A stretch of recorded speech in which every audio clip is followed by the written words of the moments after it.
Hello everyone, welcome to Realistic Realtors with Superior Coaching School. I'm Bill and this is Nick. And one thing that sets our coaching program apart is we're all about putting action into play. We want realtors to put their master plan in becoming successful into play right away. So we will give you the steps today to take you right now into a better plan and build your business right now. And today we have lesson number 12 with successful business planning. And I have my business partner here, Nick, who is, trust me, an expert coming to build a business with Facebook. So Nick, please sprinkle all your knowledge about Facebook on everyone. Well, I appreciate that, Bill. I wanted to start with a quote from Bill Gates, actually, that he says, if your business is not on the internet, then your business is going out of business. And so I think that's just very important to note. And we're going to go over a lot of stuff about Facebook today, and I think Facebook really was built for realtors. Real estate agents, if you're not on Facebook and if you're not using it actively, you're slowly losing business because more and more people are using Facebook and its tools every single day to improve their business. So let's start with some knowledge about when are the best times to post on Facebook, okay? I don't know, Nick, tell me, because I'm one of those people that need this lesson. So I'm going to take notes as you go. Exactly. So when you're thinking about posting on Facebook, because Bill, you do post, but you might not realize that the best times of day to post in the morning before people wake up. If you're the first person up, if you're up early like we are, right? I get up at 5 o'clock in the morning and you're up early, post as soon as you wake up. Because when someone else wakes up after you, what's the first thing they're going to do? Open up their phone, look at Facebook. Exactly. They're checking the notifications. And you'll pop up. And you're the first one there right at the top of their feed. So do it first thing in the morning before everyone wakes up. Second thing you want to do is you want to post at lunchtime, right? When a lot of people work during the day and they're getting off work, or some people who perhaps go eat alone, they're going to be on their phone all the time looking at Facebook. Third, you're going to want to post right after people get off work, generally between 6 and 8. And in the evenings, that's when a lot of people have the highest engagement on their posts. Now, you might be asking, well, where am I going to post? Do I need a business page on Facebook? The answer is always 100% yes, okay? You want to make sure that you have a personal page that is active on Facebook, but you also need to make sure you have a business page. So, Bill, as you know, right, when you have a personal page on Facebook and you're sharing content, there's a lot of people on there that just share everything all day long, right? They're just addicted to Facebook, right? Right. And part of the reason for that is because there's just so many people always on there. So, as you see some statistics here, there's 500 million active users on Facebook. 50% of them use it every single day. Wow. Isn't that just a lot of people, right? And so when you have that many people on repetitively every day, they share a lot of the same things. Don't we see the same people on Facebook all the time? All the time. And if we know that the same people are going to be on Facebook all the time, you know generally what they're looking for, right? You know what interests them. And so to stand out from the 500 million people actively on Facebook, right? What you want to realize is that you got to post content that's relative to your audience. And so audience can also mean your demographic. Bill, would you say your demographic is, let's say, over 35? Definitely over 35. But what I'm hearing from you is that you're educating yourself on you looking at Facebook on how to post to the people out there. Exactly. You want to look at who is liking and engaging with your posts and your content. And then what you want to do is you want to start posting content that panders to them, right? So I'll give you an example. If you know that, for example, for people of my generation, 35 and under, you got millennials that generally are going to be on Facebook a lot. They might be going more to sporting events. They might be more engaged with alumni participation, stuff of that nature. These are all easy topics that we can connect with people on Facebook. Did you know that some of the largest Facebook groups in the world are alumni groups, right? And these are places where you can become a leader in your community on Facebook simply by commenting and liking posts. Now, Facebook has recently added many different qualifications and titles where you can now become a conversation starter or a top fan in your groups on Facebook. Now, what this does is allows your posts and your comments to be seen by more people. All you got to do is comment. And what is that? Totally free. right? So someone like me who's not strong with Facebook, and if I'm a Duke Blue Devil fan, you would say go join one of their groups or just comment about Duke, the Blue Devils. That will help grow your listeners? Yeah, a couple different things. I'd say, first of all, I would join their alumni group, and you'll probably see people on there saying, hey, I'm moving to the area. Those people you want to direct message and reach out about real estate. You'll also just want to comment on anything, about the state of the sports teams, the programs, and what's going on with the university, perhaps, expansions that are happening. But again, really what it comes down to, I'll get back to this, is identifying your audience. And so as you see here, again, 54.8% of all Facebook users are between the ages of 25 and 54, right? So over half. I'm still in that bracket. Yeah, but half of all the users there are within this age range. And what that shows you is that what's unique about this is that if you look at National Realtor Association statistics, right, on the average age of first-time home buyers, it's now under 35. It's a lot of new first-time home buyers getting into the market. They're under 30 who are now buying.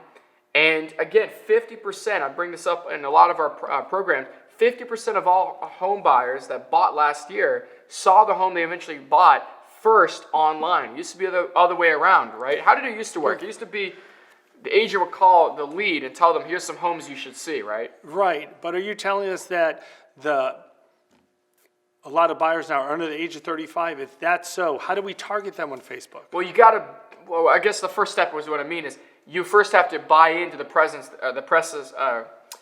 you got to buy into the thought that Facebook is so important because look, again, just the statistics. It's obvious. There's so many people using it in that range. And so if the age group of first-time home buyers and buyers in general is between 25 and 54, and over half of the 500 million active users on Facebook are using Facebook, right? That's where you should be targeting a lot of your marketing. Okay. Right? So let's talk about some marketing ideas, right? And what you want to post, because again, content is really, really key.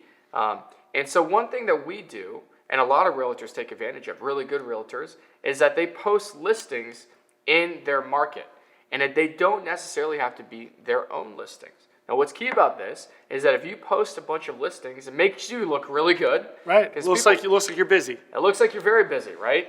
And you're posting live video when you're showing homes. Again, it could just, a lot of people on Facebook, believe it or not, they listen or they watch videos and they don't turn the sound on.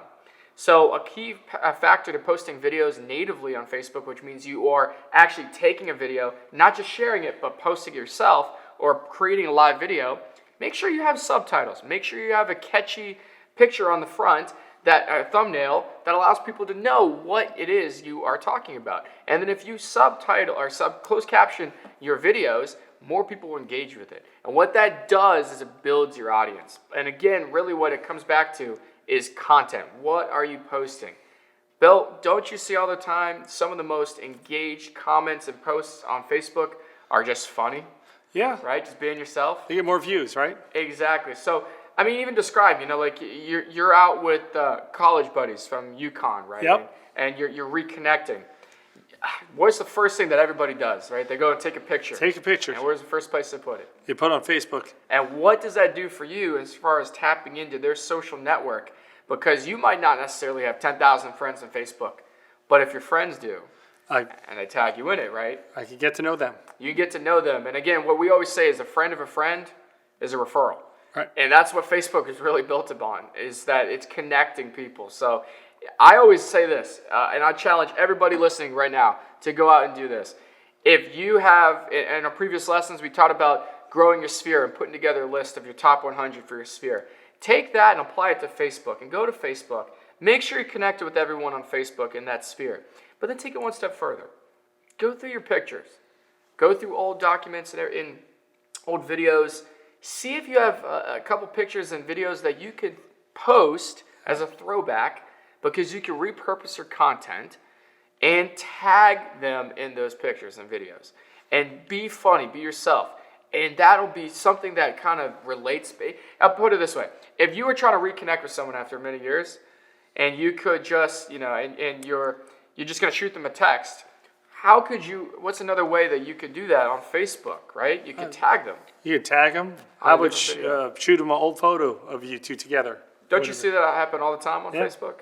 Yep. Yeah. More and more, I think. More and more. Yeah, I would agree. I would think so. And so I think, going live and interviewing people as well, like if you're having a reunion, right? Like, so how many people are at some of these reunions that you've been to? Man. 500 or 600 people, but Nick taught me how to do a Facebook Live just the other day, and it really wasn't hard. I was really kind of scared. And guess what? There's other people out there listening that are like, I can relate to Bill. It was easy. He told me how to do it over the phone, and we were having a Zoom call, and I just sent out a reminder. And then the next day we had a lunch and learn for our real estate company, and I just sent out a reminder.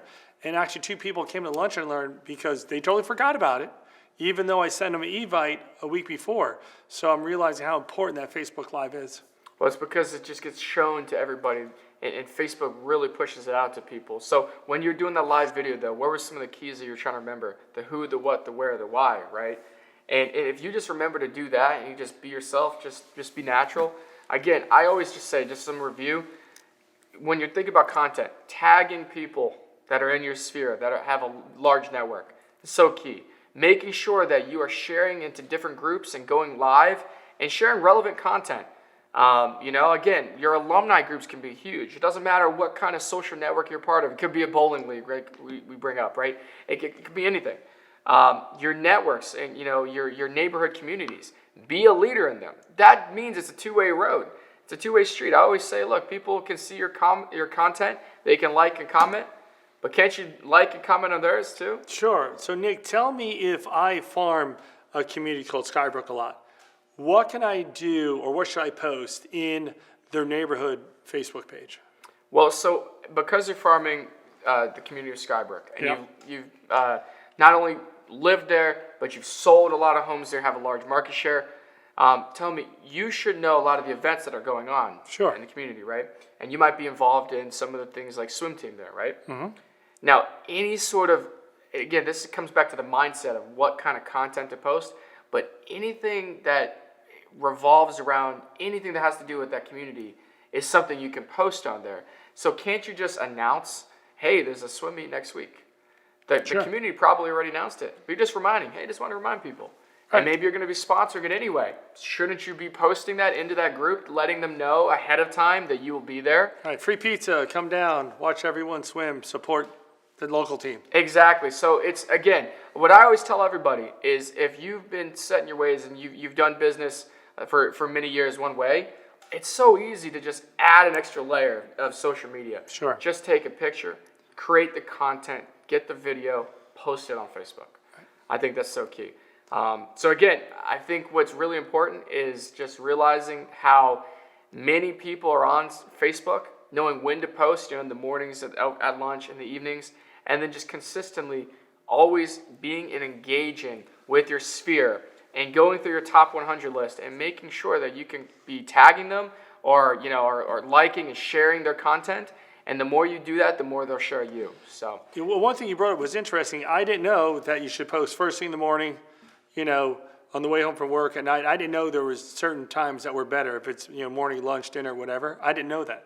yeah, so actually one thing that we left out then that brings that up is the stories, Facebook stories. So on your story, they last 24 hours. These are posts that it could be a video, picture, it could be a link on your story. And they last 24 hours, but you can actually swipe up on your phone or on Facebook, and you can see the analytics, and you can actually see when most people viewed and liked and commented on your post. So you can actually do your own kind of research. So you can see when they responded. Exactly. Okay. So it helps you kind of analyze exactly when you're getting the best response. So I'll tell you what, we're bringing on this week for our interview a special guest, Craig LePage. You and Craig have worked together for a long time, haven't you? Yeah, he's built his business all around, Facebook and social media. You guys have worked together. He's built one of the most successful teams in Charlotte. He does an incredible job, and we're really lucky to have him come here and do an interview with us. And you guys are gonna obviously get the rewards of hearing Craig speak. So we thank Mr. LePage for coming out and doing this interview for us, and we'll see you guys next week.